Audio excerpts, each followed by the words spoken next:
2019 সালে উইন্ডিজদের হারিয়ে প্রথমবারের মতো ত্রিদেশীয় সিরিজ জয়ের স্বাদ পেয়েছিল বাংলাদেশ।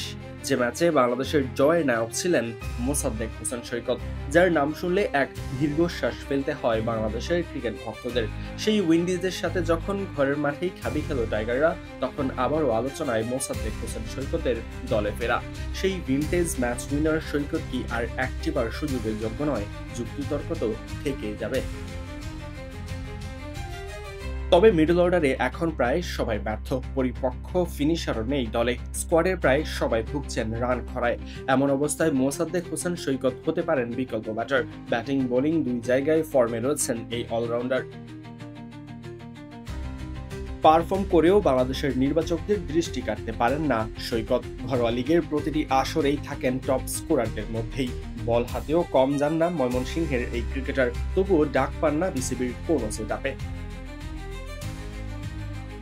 যখনই মিডল অর্ডারে রান পায় না টাইগাররা, তখনই ভক্তরা সৈকতকে দেখতে চান দলে। তবে নির্বাচকদের ভাবনা থাকে ভিন্ন। কদিন আগেই জাতীয় দলের প্রধান নির্বাচক গাজী আশরাফ হোসেন লিপু বলেছিলেন, যতদিন জাতীয় দলে মেহেদী হাসান মিরাজ আছেন ততদিন সুযোগ পাবেন না সৈকত। একজন খেলোয়াড়কে যখন স্পষ্ট দলে না নেওয়ার কথা জানিয়ে রাখেন খোদ নির্বাচক, তখন তার জন্য আত্মবিশ্বাস ধরে রাখাটাও কঠিন হয়ে পড়ে। তবে বিপিএল, ডিপিএল, এনসিএল সব টুর্নামেন্টেই দুর্দান্ত অলরাউন্ড পারফর্ম করেন মোসাদ্দেক হোসেন সৈকত। এই মুহূর্তে জাতীয় দলের মিডল অর্ডারে বিবেচিত ক্রিকেটারদের মধ্যে সৈকত নিঃসন্দেহে আলোচনা থাকার যোগ্য। শুধু টি-20 নয়, ওয়ানডেতেও সৈকত হতে পারেন কার্যকরী অলরাউন্ডার। সাকিব পরবর্তী সময়ে পারফেক্ট অলরাউন্ডারের অভাবেও ভুগছে মিরাজের দল।